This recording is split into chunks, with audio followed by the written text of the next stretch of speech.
Hello everyone, this is ACHAI Akaya, and I am re-recording this game between LiquidTyler and ROOTdrewbie because I unfortunately had some kinks in the capture process for the new capture method I'm using that I did not realize before I uploaded the video. I basically just went through and checked different sections of the video to make sure it was still running and audio was synced up and all that, but unfortunately I didn't actually check to see if the whole game was there, and then also all of that unfortunate ghosting that we saw. So I'm getting there. It's been a long road, but I would like to obviously get that recording method figured out completely so that I can continue using that casting overlay, which primarily was created for tournaments, but you know what, if I don't get to use it on the casts I do every game, like these regular one-off 1v1 games from ladder and stuff like that, then that's no big deal. But I do want to still use it for streaming, which of course will be up and running whenever the next big event is. But anyways, just in case you guys haven't watched the first version of this that I uploaded,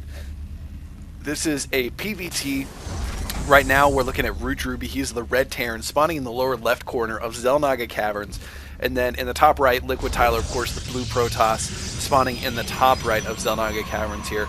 So this map, there's a lot of space on it, and it's pretty balanced overall. It seems like there's a pretty good balance between just basically map features that allow every race to kind of abuse certain portions of the map in certain ways. For Zerg, there's a lot of different paths that you can take across the map, so there's a lot of opportunity for flanking. For Protoss, there's a pretty good amount of chokes here and there throughout the map, so they can definitely force small choke points where they can defend against small areas. And of course, Terran, being mobile, have a lot of cliffs that they can abuse very easily in order to do a lot of harassment type play. So overall, I think it's pretty cool, and I think a lot of pros agree overall that this map is actually pretty solidly balanced. Not as good as Metalopolis, but it's up there. It's not a Steps of War by any means. So.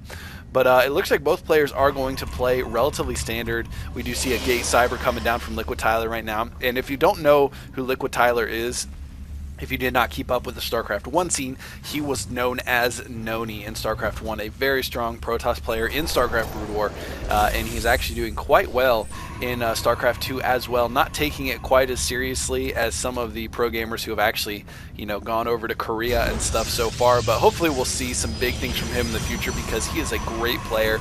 And one of the things that I really like about LiquidTyler is just how he's usually a little bit more creative with his strategies. He was known a lot in the early games, in the late beta and such, for using a lot of Phoenix play, where we would typically only see Phoenixes against players who were massing Mutalisks against a Protoss. But we've actually seen Noni, aka LiquidTyler here, actually just go ahead and build a lot of Phoenix just for harassment purposes. And then once you get to a certain mass, you can actually just start picking off reinforcements, picking off workers, and they can really be a pain in the butt to deal with if you don't have enough anti-air out on the map. But it looks like ROOTdrewbie is actually going to go ahead and go for a pretty heavy infantry bio push here. He's got 2 additional barracks going up in his main. One has a tech lab on it, and I imagine that we'll also see at least 1 reactor here. Which, yeah, he's actually throwing down a reactor and another tech lab, so probably going to go for some pretty heavy upgrades. We do see that he is just about to finish his concussive shell upgrade for the Marauders, so that is going to be very useful in dealing with those early game gateway units from our Protoss hero here. And it looks like he's actually going to go ahead and get up a Stargate, so possibly going to see some Void Rays out of him, which is not quite as popular against Terran. But of course, Phoenix play is something that LiquidTyler's known for, so perhaps we'll see that. But looking at the add-ons here, it looks like the reactor's just about finished. Tech labs are down on both of them, and Stim is also being researched. I would imagine that it won't be too much longer before we see him go ahead and add in that combat shield as well for the Marines, just making them so much more effective with that extra 10 HP in the mid to late game. But it looks like he's actually going to go ahead and move out on the map. Pretty Marauder heavy force. He's about half and half between Marines and Marauders, and 1 SCV going up, scouting ahead to see exactly what's going on, checking to see if there's an expansion or anything defending this open area out in front of his main base here. And it looks like he's not going to see anything until he gets to the ramp, in which case he is going to see 4 Zealots and 2 Sentries here to defend against this Protoss base. And it looks like he is actually just going to go ahead and scan, since he didn't get his SCV up in there, wants to make sure that he gets the intel he needs in order to decide what he's going to do going forward. And actually, LiquidTyler throwing a probe out at his natural, possibly going to be expanding here pretty soon. And it looks like just a bunch of Marine Marauders still from our Terran player, and he is now getting that shield upgrade, so giving those Marines that additional 10 life going to be very useful. And then throwing down a factory, so we'll see if he's actually going to mix in some siege tanks with this, or if he's possibly going to go for medevac support. Both options pretty good, although since he is researching stim, having those medevacs overhead to heal those stimmed units is a very, very good idea, because if you get one or two too many stims there, it can actually be a huge problem, because then your infantry just starts falling like they are toy soldiers to the Protoss army. And it looks like we've actually got 2 Phoenix out from Noni here. Going to go ahead and do a lot of scouting. I'm sorry, I keep calling him Noni, but he is known as LiquidTyler in StarCraft 2. But as you can see there, just going to go ahead and try to pick off Marine. Did not get that Marine. That Marine is the luckiest Marine alive. Going to go ahead and live with only 5 HP after being picked up by that Gravitron beam. I'm sure he was like, oh, what's going on? And then all his buddies came and saved him. And luckiest Marine alive, so he is probably going to be thanking his lucky stars for every second that he gets to live through the rest of this StarCraft 2 game. But it looks like we are going to see an expansion from LiquidTyler here. Just putting the Nexus down a little bit ago, it's getting right around halfway done, and he is defending it with his ground force here, which he has a lot of sentries here, and a pretty good amount of zealots too, only being backed up by 2 stalkers, which with the concussive shells, this Terran army is actually going to be able to kite a lot, unless there's a bunch of force fields that go down, which all these sentries are going to have a lot of energy, so Guardian Shield and force fields will be aplenty. But we'll see here, we are about to see an engagement, pretty good force fields there, forcing a little bit of a funnel and catching a couple of the Marauders and 1 Marine off guard there, and chipping down on the Marauder numbers, which is very key for dealing with this Terran Bio Ball, because those concussive shells really limit the amount of kiting when you don't have the Marauders, it limits the amount of kiting you can do, because of course you do not get that slowing effect on as many units, so sometimes you just have to straight up retreat rather than kite and do as much damage as possible. But it looks like we are going to see more stalkers right now coming in for LiquidTyler as he gets this expansion up. Transferring some probes over here. He does already have 8 probes and going to continue to saturate that base, of course. And it looks like we're going to see a multi-pronged attack. 2 full medevacs moving into the main while the rest of his army engages. But the full army from LiquidTyler coming out, going to engage all of these Marines and Marauders, and they're absolutely going to get dominated. But meanwhile, looking back in the base of LiquidTyler, it looks like he's actually going to have to move back and defend against this. Is he going to be able to actually do some serious damage to the production? It does not look like it right now. Losing a lot of health on those Marines, because he actually has those in the same group as his medevacs, which can cause some serious issues with the healing. And I'll explain that in just a second after this battle. And it looks like these Marines are going to stim. Once again, these Marines very overstimmed at this point. Another force field going down, preventing their mobility. And it looks like he is going to get a decent amount of probes, but more units being warped in right now, and the entire army from that attack from ROOTdrewbie has been taken out. There are more reinforcements coming up right now to the expansion, but it does not look like he is going to be able to continue this assault, because there are just so many ground forces here from LiquidTyler, and he did lose a decent amount of probes. I want to look at the income tab right now. Yeah, you can see he is behind by 7 harvesters right now. So doing a pretty good job of limiting the economy a little bit, but he lost a ton of units. If we look at the units lost overlay here, we can see that there is about 500 resources of units lost more for our Terran player as opposed to what LiquidTyler has lost. But what I was mentioning earlier about the medevacs, he actually had, you could tell by the way he was microing, that he had his medevacs in the same control group with his infantry. So when he was kiting and trying to attack and dodge with those infantry units, he was actually moving his medevacs as well. And if you don't have the medevacs in that control group while you're microing and kiting with your infantry, those medevacs can actually be healing, but since they were moving with the infantry, he wasn't actually able to heal. So that's what I wanted to explain. But there's a lot more infantry coming in with a couple more dropships here, and it looks like he is going to force the probes to evacuate this base. But meanwhile, this is going to force LiquidTyler to just go ahead and push into the main of our Terran player ROOTdrewbie here, and it looks like there is not a whole lot here to defend against this, and all of the production buildings look like they're going to go down relatively quickly here. But ROOTdrewbie not going to come back and defend. He's actually going to go ahead and snipe the Nexus here, taking out the Nexus at the main, and it looks like he's not even going to take out the production. He's just going to go ahead and go straight down and try to take out the Nexus at the main or at the natural as well. There are a pretty good amount of probes here. And it looks like he's actually going to have just barely enough to build another Nexus if he runs these probes away, but he needs to be really careful here, because if he loses all these probes, he's in a bad situation. But meanwhile, it looks like all of the SCVs have been taken out for ROOTdrewbie. A ton of units here from LiquidTyler just going to take out all of this and trying to run some of those units away with the medevac. Nobody catches it with the stalkers. Very good control there by LiquidTyler to make sure he absolutely does the maximum amount of damage. and it looks like he's actually just going to leave a handful of zealots behind here and retreat most of his main force back in order to take out this drop from ROOTdrewbie, which has taken out his second Nexus as well. So no Nexus on the map right now for LiquidTyler, where there are 2 command centers. Actually, 1 command center, I believe this is an orbital command, yeah. And the Zealot's just going to continue to pound away on these production buildings. But there is no Nexus on the map for LiquidTyler, and you can see the warning just now coming up for him, showing that he does not have a Nexus on the map. And that is going to make it a lot more difficult for him to stay in this game if the mules for ROOTdrewbie can keep him in this.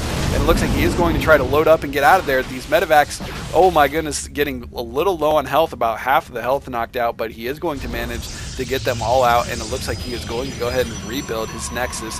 And of course, with that being the only Nexus, he does not have enough money to rebuild again, so he is going to have to leave his army just camped out in front of his base to defend against this, while the last 4 Zealots that he has are continuing to just pound away on these buildings here. And it looks like that factory is going to be in the red, so it's going to need to be repaired here pretty soon. And oh, even losing a barracks there. Unfortunately, ROOTdrewbie not really having great control on those buildings, and if he would have lifted that off earlier, he would not have lost all of those, lost that production building. But here come a bunch of Marines with the support of a Hellion and a Marauder. Going to go ahead and take out the rest of these Zealots here, especially with the support of these 2 medevacs, which actually are getting pretty low on health here now. And that 1 orbital command is going to live, and it looks like he's going to go ahead and throw down a bunker and try to defend against that. And the factory getting really low on health here. He's going to need to repair that soon, or he's going to be in trouble, and he is going to drop a mule and go ahead and repair, although I think it would have been a better idea to just go ahead and throw an SCV on that, possibly even just prolong the building of this bunker a little bit, because the mules harvest so many minerals, and since he has like no SCVs right now, it probably would have been more beneficial to have that mule on resources. But it looks like LiquidTyler smartly putting some units over these line of sight blockers so he can see if there's an ambush coming from the side. And then also keeping his stalkers kind of in the main portion of his natural here while he tries to get more resources in. And it looks like his Nexus, of course, is finished now, getting all his probes mining again, which it looks like he has about 14 probes here. And he is going to try to get himself back into this game because all of his tech, well, actually not all of it, he managed to hold on to his warp gates and his cyber core and the Stargate. I don't think we'll see the Stargate anymore. He did lose his Robo Bay though, which of course Colossus is very useful for dealing with infantry balls. But we are going to see if he's able to get back into this game, get himself an economy. Of course, with the 2 orbital commands from ROOTdrewbie, he's going to be able to get his economy back up pretty quickly as well here, and we can already see a lot of it. And LiquidTyler even telling him, I have 17 probes, probably trying to get him to leave the game, and ROOTdrewbie says nice, and is apparently not going to bite. And LiquidTyler asking him if he's got 3 SCVs, and he did have 3 SCVs when that attack ended from LiquidTyler. Actually, it may have been only 2, but now that he's had a chance to get his mules out there, he has a lot more SCVs. So Terran managing to stay in this game because of those mules. You can see just how powerful they are. And there is a siege tank out now for ROOTdrewbie, but no siege mode yet. It is going to be finishing soon, and it does not look like it's going to be an issue because there are no units pressing on the front of his base from LiquidTyler right now. LiquidTyler just continuing to play defensive, and ROOTdrewbie saying, it's okay, 1 mule equals 15 probes, and LiquidTyler apparently agrees with that.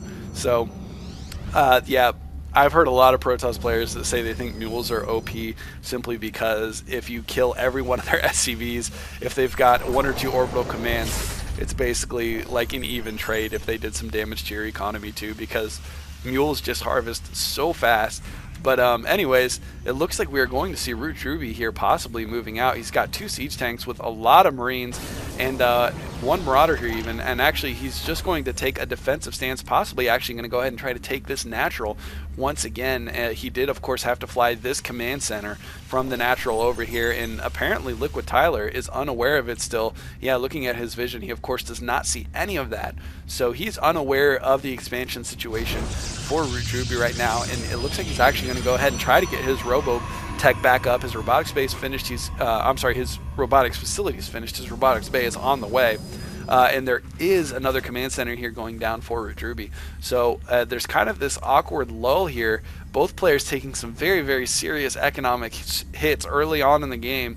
And now they're both kind of afraid to move out. Of course, one false step in this situation and your economy or army gets destroyed, and that leaves you out of the game very, very quickly. So, but unfortunately for Tyler here, if he does not get another Nexus up somewhere, he's going to find himself in a massive economic deficit, because there is about to be 2 full mining bases for ROOTdrewbie, and it looks like LiquidTyler actually is going to get a stalker down here and spot the expansion that ROOTdrewbie had up and running at this low ground base. But of course this is going to be picked off, but that stalker did find the base, so it did its job in scouting, and it looks like there's actually going to be some observers getting some scouting done as well. But here comes the first Colossus. If he can get a couple Colossus out here, that would be very, very strong against the unit mix that LiquidTyler has right now. He does not have enough Marauders and Siege Tanks to really pick that off, and of course without the Vikings supporting from the air, it's going to be very difficult. And here's the observer from Tyler. He is going to have full vision on this army as it moves up towards his base, and as you can see here, he is responding accordingly, moving out his Zealot Stalker Sentry army here, and going to go ahead and meet ROOTdrewbie out in the middle, throwing up his Guardian Shield and a bunch of force fields, forcing that Terran army to stay behind those force fields at the gold base. And it looks like he is going to wait for that Colossus to get up here. That first Colossus already done and out with the army. He is working on a second right now, so that second Colossus could make or break this game. It'll very much depend on unit control right now, especially if ROOTdrewbie can manage to keep his army alive for long enough to get that extra base fully saturated, which, as you can see, he has already gotten a lot of SCVs and mules down there. And if we take a look at the income tab here real quick, we can see that there are 40 harvesters versus the 27 for LiquidTyler, so already a pretty big deficit between the two. And if he manages to get this base up and running even stronger, ROOTdrewbie is going to be in a pretty commanding position here. But it looks like Tyler is wanting to do some damage. He is moving his army into position, going to take out this scouting Hellion, and basically it looks like he's moving down to take out this base here. And here comes a bunch of the siege tanks here, going to siege up and try to defend against this, managing to take out, and maybe a little bit of waste on force field there, as the Terran army was actually retreating as he put those force fields down. But either way, he has plenty of sentries. That was not a huge waste of energy, because all of those sentries have a lot of energy. And finally, here come the Vikings. Those Vikings are going to be absolutely crucial in defending against this Protoss push. But it looks like the army for ROOTdrewbie may be out of position a little bit. They, of course, came down to defend against the push on this ramp, but Tyler moving in on the back is actually going to try to take out the main. He's going to go for all of the production buildings, which are in the main. Another barracks being put out in the natural here, but it looks like he is actually going to get up into the main and take out all of the production, because the army of ROOTdrewbie is out of position. It's even taking out a couple of Vikings that were set for rally points that were not caught by ROOTdrewbie before he saw them. And it looks like he is possibly going to try to move up in here and defend against this, which would be tough, because there is a very narrow choke here, and with all of the ranged forces that we see from LiquidTyler right now, it's going to be very difficult for him to get in there. And here they come. No, he is going to force field off that ramp and doing a ton of damage to the infantry that did make it up. There are a couple of Vikings here, but those Vikings are going to be taken down before they can get a Colossus. One Colossus very low on health, though. And here is the rest of his army from ROOTdrewbie here. He's got 5 tanks, and infantry, a bunch of infantry, Marines and Marauders, but there are some serious Colossus and force fields going on here. Some great force fields here, just chopping that army, splitting it up, forcing them to just get caught up in the midst of things. And it looks like he is actually just going to go through and roll over this entire Terran army. There is a ton of Stalkers left here with a couple more of these Colossus, and it looks like they're going to manage to clean up the rest of this Terran force. And that is going to be pretty much game, it looks like, unless he can get these production facilities up. You can see frantically ROOTdrewbie throwing down 6 barracks, and he says no. So apparently he is conceding at this point that he has lost the game, and I would expect him to GG any second. Yeah, and there it is. He is going to GG, and LiquidTyler does take down the game. So congratulations to LiquidTyler playing against a strong player like ROOTdrewbie. Obviously, Root Gaming has a lot of solid players on there, so a victory against any one of them is well won. But anyways, thanks for watching, guys. I apologize for the rendering issues that I had with the last version of this I uploaded, and I'm really trying to figure out, I'm working hard on trying to figure out what's going on with that, so that I can use that new rendering method and use the new overlay application to hopefully make the viewing experience for you guys a little bit more pleasant. But thanks for watching again, and definitely looking for feedback from you guys on your thoughts on what we can do better. And if you like the videos, just go ahead and click that like button, click the subscribe button, and leave your comments in the comments below. Thanks for watching.